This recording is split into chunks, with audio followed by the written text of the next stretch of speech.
What's up guys, a few days ago I tested the battery life of 3D Mario games on the Nintendo Switch Lite. Today we're gonna do the exact same test but on the bigger Nintendo Switch console. That is of course the version 2 hardware, one with the improved battery life. Of course I'm gonna be focusing on the newest 3D Mario game, Super Mario 3D World and Bowser's Fury, but throughout the test you will see how the other 4 games compare.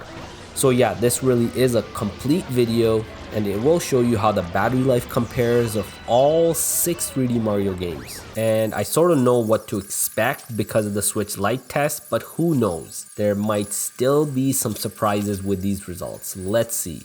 When it comes to battery life, the settings, brightness, sound, and so on, they affect how long it's gonna last. So as with all the previous parts of this series, I use what I call medium settings, brightness at a medium, sound set to a medium, and airplane mode on. I know 3D World has an online component, but most of the other games don't. So all of the testing here considers offline local play. With the battery at 100%, let's get this test started.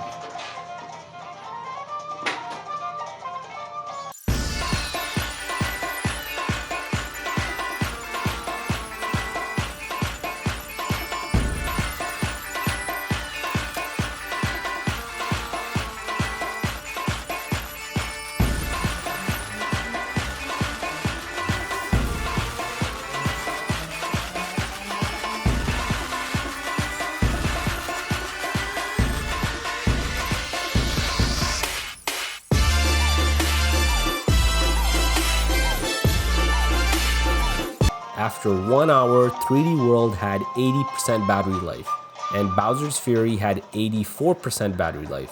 When it comes to the other 4 games, I'm not going to commentate on them, but you will see the battery life up on the screen throughout the entire test. After 2 hours, 3D World had 57% battery left, and Bowser's Fury had 67%.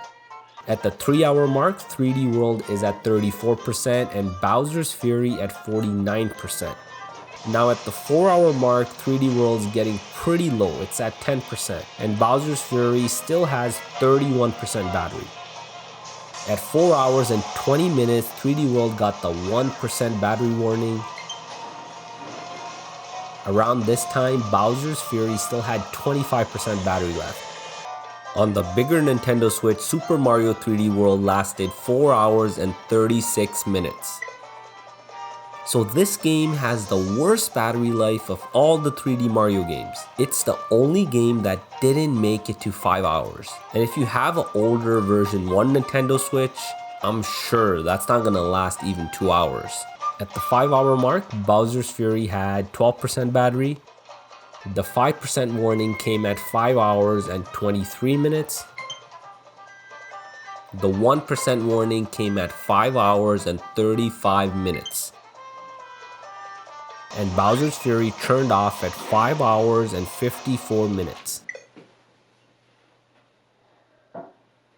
Just a few minutes short of that 6-hour mark. And it's still the king of lasting a long time at that magical 1% mark, going almost 30 minutes strong after we got that 1% warning.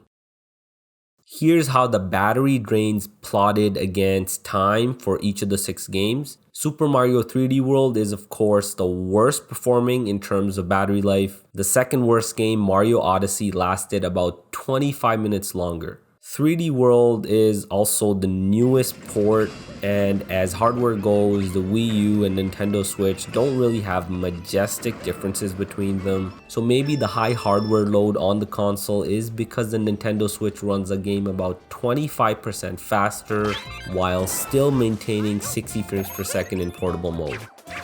Now Bowser's Fury did much better. Even though it has the better graphics, it lasted 1 hour and 20 minutes longer than 3D World. Bowser's Fury also beat out Mario Odyssey by a pretty good margin.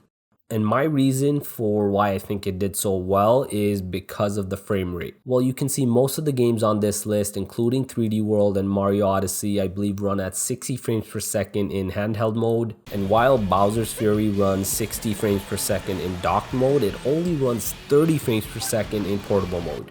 And even though out of the 6, it's likely the best looking games in terms of graphics, its open world, the fact that it runs half the frame rate likely doesn't put as much battery drain on that Switch hardware. And that's my explanation, but what do you think? Let me know in the comments below. And if you appreciate this type of content, be sure to smash that like button. It really helps me recharge so I can push out more content. And be sure to subscribe because there's a ton of Nintendo Switch content, including battery tests, coming your way.